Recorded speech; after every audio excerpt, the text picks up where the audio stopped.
Many of us save up vacation time until summer when the kids are off, and it seems a little easier to get away from work.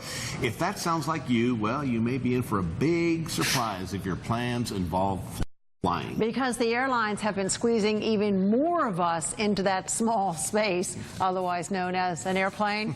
Here with what you need to know is Fox 29 lifestyle expert Shari. Boy, it's just not glamorous anymore. No, it used to be so exciting, and you had a little leg room. Not anymore. How on earth are they planning to squeeze in more people than they are already? So, like any dimension, this goes to width and length, and in airplane terms, that translates to the number of rows and the number of seats per row. So over the years, most of the airlines have gone from less than 150 rows to over 170 rows, and in terms of the seat pitch, what we call the distance between seats, from as much as 34 inches to as little as 28 inches. So now we're looking at widths of maybe 17 or 18 inches. I mean, I don't know about you, Rox, but I have purses that are wider than that. It's crazy.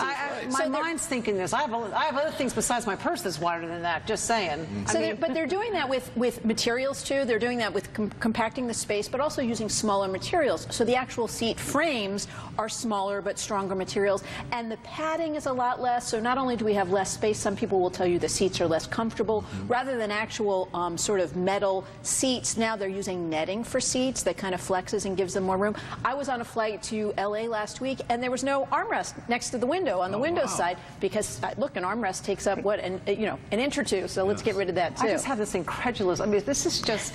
It's a little crazy. Yeah, it really. What pops into mind when everything's so crammed together? Is it safe?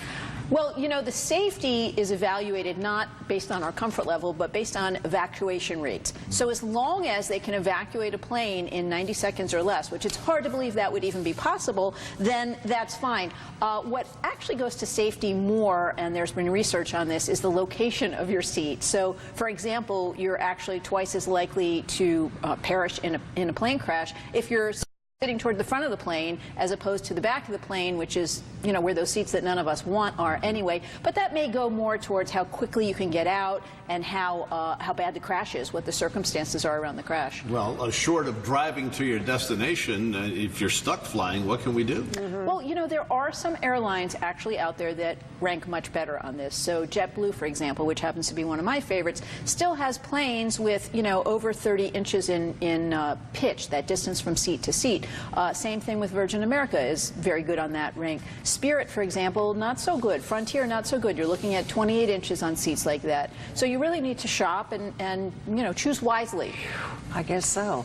A lot of work goes into traveling these days, doesn't it, Shari? Crazy. Thanks a lot for your info and your help. Sure. Let's take a look at where we're seeing that rain. We've had